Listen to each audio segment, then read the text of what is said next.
The production of this show is made possible by the support of viewers like you. Please visit conversationsthatmatter.tv and become a subscriber. Welcome to Conversations That Matter. Today we're talking about mental health, addiction, and homelessness, and its relationship with the police. Joining me now is Mike McNish. Mike, who's our guest today and what's their perspective on this? Yeah, today we have Chief Jim Chu. He's the Chief Constable, of course, of the Vancouver Police Department. He's been with the Vancouver Police 35 years, 7 last years as Chief. Also, interestingly, just finished up his term as the President of the Canadian Association of Chiefs of Police. One of the issues that he highlighted in his tenure was the issue of policing and mental health. A little known fact that in Vancouver here, 20% of the time, police are the mental health responder of first resort. So they're responding, in other words, to serious mental health issues as the first agency responsible. And it's an increasing challenge not only here, but all across Canada. Mental health authorities and chiefs of police say it's a skyrocketing issue in Canada.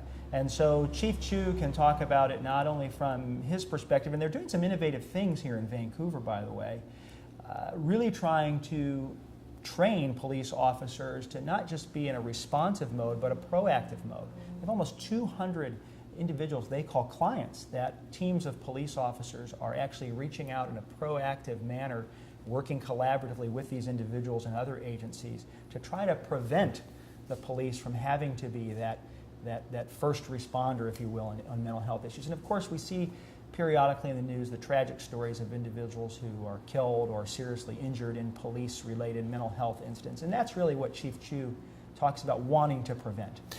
Chief Chu also points out that you get erratic behavior by people who are facing mental health or addiction challenges, and if there is any one issue that puts the public at risk for a random act, this is probably it. Well, that's right. And you know, here in Vancouver, we may not necessarily think that right off the top of our head because, of course, we have the situation of the Downtown Eastside where we have a significantly large population of individuals in one isolated area where we say, oh, that's where the mental health is, that's where the drug addiction is. In fact, we know, and Chief Chu will say, that these issues of mental health and addiction are everywhere here in Vancouver and in Canada. One of the things that he's promoting as a national leader of policing is a standardized approach and training regime for police officers to help them have better skills as it relates to mental health issues. It seems odd to say that he has a holistic view of all of this because traditionally we think of the police as being there for law enforcement. It's a fascinating conversation that we had with him here on October the 6th at La Cigale. Let's go to that conversation in just a moment. Thanks for joining me on this complex issue around, and it really is intertwined, mental health, addiction, homelessness. What has happened that it's wound up reaching a point where people who are facing those challenges in life are now finding that the police are, in many cases, their first responder or their first line of help? Well, this has been a problem that's been developing for decades. And it all started when people were deinstitutionalized out of Riverview. And while they came out of Riverview, that same policy happened in many other jurisdictions in North America, if not the world. The thing is, when people were taken out of the institutions, and for many people that was the right move, the idea was they would have supports in the community. And what we have seen is there haven't been enough supports. They need help in terms of getting good housing. They need help in getting medication on a regular basis. So a lot of people that left Riverview were left to their own devices. And where they end up, where the most low-income housing stock was available, which is the Downtown Eastside of Vancouver. And unfortunately, that area is also rife with drug addiction and drug dealers. So somebody that's mentally ill ended up meeting their friendly neighborhood drug dealer. And now you've got the dual problem of mental illness and drug addiction. And whether they're able to retain their homes or not, and if they weren't, then you've got the triple problem of homelessness, addiction, and mental illness. Well, I guess you can go the other way too. Somebody who is addicted can wind up having mental health challenges as a result of their addiction. Absolutely. And so it becomes confusing, which came first. Right. Well, there's a large cohort of people that have been studied by the medical profession, And because of addiction to some very serious and harmful drugs like crystal meth, it's actually created what they call holes in the brain that now have physical characteristics that contribute to their inability to function normally. Okay, we wound up in this situation because there was good intentions at one level, and then is it the system has let them down?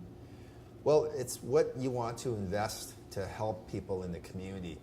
And if you have the right housing, that's one thing. But if you have what you call supportive housing, that's more important. So just put somebody in a rooming house, the Regent or the Balmoral in downtown Vancouver. That type of housing is not very good for someone that's trying to recover or trying to maintain control over a mental illness. And if they don't have the right workers and support functions, then their mental illness can be much worse. You almost need to physically visit certain people and make sure they're taking their medication, or else that person will spiral into a crisis, and when they reach a crisis, then the police end up dealing with it. And when you wind up starting to deal with somebody who is challenged with mental health issue, how does it change the nature of your job? Well, our goal when we go to any situation, and especially when it might involve the tenor of violence, is to resolve the situation without using force. We don't want to use force. In fact, we train our officers very carefully. Our first line is presence, then dialogue. And so when we get the phone calls, it's from a citizen who's concerned. Maybe somebody is disrupting them as their next door neighbor, or they are causing problems at a business. And now we have to end up dealing with it. And if the person experiencing the crisis does not understand or does not respond to our communications, then unfortunately sometimes we do have to use force. And we don't want to use force. And also, when we go to those calls, sometimes that person's committed a criminal offense. They might have assaulted a passerby or a store owner or a neighbor, and now we're pressing charges and we're criminalizing behavior that should be dealt with in the mental health system, not the criminal justice system.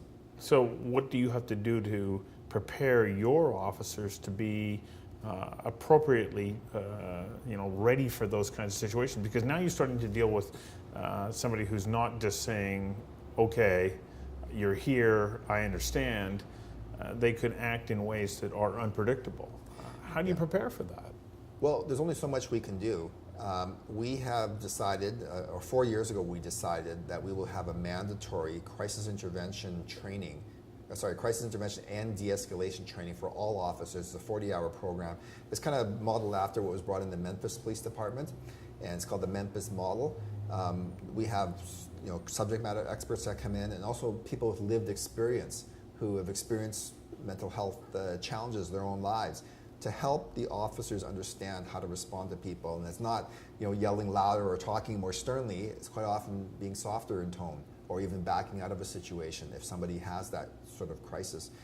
But as trained police officers, we only do so much. We're not psychiatrists, we're not psychiatric nurses, but we have put in numerous partnership programs with the mental health professionals to jointly respond to those calls as well. Well, you're working with Vancouver Coastal Health, as I understand. Yeah, it's a great partnership. So there's two programs that we really like in terms of partnerships with Vancouver Coastal Health. One is assertive community treatment. There's 5 teams where we have officers as part of a multidisciplinary team, social workers, psychiatric nurses, psychiatrists, and they have a client caseload. And these clients that the ACT team serves, they have less times that they're going to be in contact with the criminal justice system, less times that they're going to enter into the hospital emergency system. And the best thing about it, they all have better lives, because that's what we want. We want people to live peacefully and have a good life. Mm-hmm. We also have another program brought in the last year called Assertive Outreach Team, which is a more proactive type of team. It's a smaller group of people. It's usually a police officer and a psych nurse. And they get to they look at a case list and they go, okay, here's somebody that we should be checking up on. So we're going to be out there talking to them, double checking they're taking their medication. And we're trying to prevent the crisis from happening in the first place by visiting these people in their own homes. But is that the role of the police? That is an interesting question. If you asked me 5 years ago or 10 years ago, I say, well, that's not the role of the police, that's the role of the health system. But here's what my thinking on it is. We want to keep the public safe. The public means innocent bystander citizens and people with mental illness. We don't want them to reach a point of crisis, because if they do, then we're investigating it. We've got victims of crime, we've got people that are potentially hurt. So in order to prevent that crime, we have to front load our efforts and participate in these teams so that we don't have those crises from happening in the first place. But how do you prepare for that? Because I'm sure that when you put your budget together and when you're looking at the allocation of your resources, you're there to come in and de-escalate or contain a situation. Well, you're now moving into the preventative measure of policing. Is that the changing role of policing in Vancouver? That's a better investment for our officer time. If a crisis call happens, say somebody's barricaded, then you have the whole building surrounded, then you call in the negotiators, you call in the emergency response team. That call could go 8-9 hours, and then afterwards you're documenting the whole call and you're putting the witness statements together. And then it's down to the criminal justice system. Think of the costs of a crisis call, not to mention that somebody may be hurt. Now factor in now compare that with our efforts to prevent those from happening. If that's a half-hour visit where we go with the social worker or go with the psych nurse to visit a client to make sure they're taking their medication and living properly, then that may be worth it. And I agree with you, but I'm sure that at some level the decision was made to change the way that people with mental health issues are housed and cared for, and that they have slipped. Many of them have slipped through the cracks and wound up now in a situation where you become their first responder. Yeah. And that was never intended. So how do you make it work within the structure of your budget, your organization, so that you're not just saying, okay, well, we're there to prop up another agency that can't meet the need? Well, I like the way you put that. Do you think somebody one day said, we're going to take all these people that are in the health system and we're going to put them on the street, and when they have a crisis, the police will go take the call? I don't think anyone said... They probably didn't. But that is the de facto result of whatever policy decisions were made in terms of deinstitutionalization and not investing in community supports. Now, I back up again to, we're supposed to protect the public. And, a year and a half ago, 2 years ago, we had several high-profile calls where innocent people were subject to attack, and that involved a person suffering a mental health crisis. But I don't want to stigmatize the mentally ill and say they're dangerous. Most people with mental illness live fine and don't harm others. But they themselves are likely to be victims of crime. In fact, you're 23 more times likely to be a victim of a violent crime if we have apprehended you under the Mental Health Act within the past year. So why? What because happens? of your own behavior, and depending where you might live, you may be the victim of a property crime because people are going to steal your things, but more likely someone's going to exact some violent revenge against you. I know of one person in Downtown Eastside who, when he is acting in a rational manner, is very, very annoying. And you've got some unsavory types in Downtown Eastside who'll take liberties with that and assault him and harm him when he's really a victim of his own illness. Because they become irritated by his behavior. Yeah, that's right. So they're at risk. The people with mental illness are at risk too. So it all comes back to, let's do whatever we can to prevent the crisis from happening in the first place. And so as a police department, not only do we want to prevent people from being victims of crime, but we also want to protect other people from being victims who may encounter someone with a mental health crisis. And there's some high-profile calls that we dealt with about 2 years ago. One involved somebody who was released from a psychiatric ward and attacked 3 elderly women on the streets. We had another case where somebody went berserk in an apartment building in downtown Vancouver. We had another situation where a man who had finished his criminal sentence for a violent assault, went berserk in a 7-Eleven, and took a knife and stabbed another person in the store. So I feel uncomfortable telling about these stories because I don't want to stigmatize the mentally ill. But unfortunately, those incidents are real and they happen. And they're random acts of violence. They're random, that's right. Which is the thing that I think makes people the most fearful. Yeah, we had another one, and not all horrific cases. We had a situation in a public library where during story time, somebody went up and interrupted the story time and hit the reader of the story with a book. You know, so it wasn't a serious assault, but it was clearly a case of a random attack because somebody had a mental health crisis. So what do we do? How do we change this? Because you can't just sort of turn around and say to somebody else, well, you have to take more responsibility. Well, as the police department, we think we have a responsibility to be advocates for a safer community.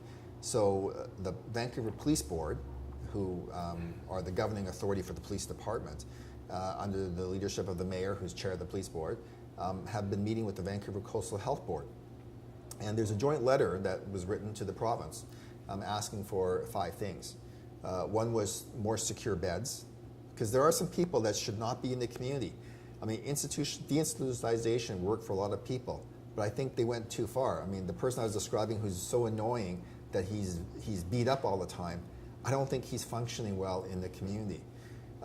So secure beds. We also want support for people in dedicated housing and for people that are supported in the community. Like some people are not living in a dedicated unit, but they might have like their own basement suite somewhere. So those are the people that need support. We wanted to start up this response team called Assertive Outreach Team. And they were helpful in terms of putting resources in. So we have those teams working with the police and the health professionals.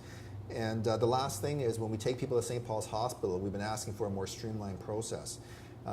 Right now you're brought in under the Mental Health Act, which is you're a danger to yourself or others and suffering from apparent mental disorder. And we're doing about 8 or 9 of those a day. And we don't want people to go into the emergency ward and have it become a revolving door where there's not the right experts to treat you. But also the wait time is very, very troubling for us as well, because we've got 2 police officers waiting, and next thing you know, the triage nurse sees them, and then the resident sees them, and then finally the psychiatrist sees them, right? And we're trying to change that process. So we've asked for a dedicated response center, a crisis unit at St. Paul's Hospital, where the mental health apprehensions can come directly in and see the experts directly without going to the regular emergency room rigmarole.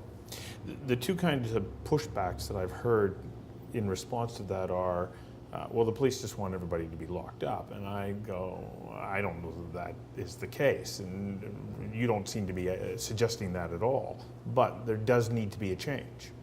Yeah, as I said, deinstitutionalization worked for a lot of people, but for some people it didn't work. And for those people where it didn't work, where can they go? Right now, unfortunately, they're going to another type of institution called a jail. Right. So how many beds do we need? We did an estimate in terms of the numbers of people, especially in the Downtown Eastside, and we came up with 300. Now, if the number's 200, if the number's 400, we'll let the other experts determine that. But based on the numbers of people that we felt needed that, and talking to some of the experts in the system, we came up with 300. So you've been able to identify specific people that you think need an extra level of attention. By advocating for certain people, we've seen them lead better lives. There's one person that we wrote about we had a report that we wrote about in 2007 called Loss in Transition. Yes. How a lack of capacity in the system is failing Vancouver's mentally ill. We also wrote about it again in 2010. And then 2013, we put a 3rd report together. So we've been shining the light on this issue for a long time. I'm not sure we need to shine a light because anyone that walks around Vancouver can encounter people that have aberrant behavior. But anyway, this one person we talked about in 2007, we finally got him some secure housing in about 2012. So it took about 4 or 5 years to get him that secure housing, and he's doing very well. In fact, the institution he's in, he edits the newsletter, he writes poetry.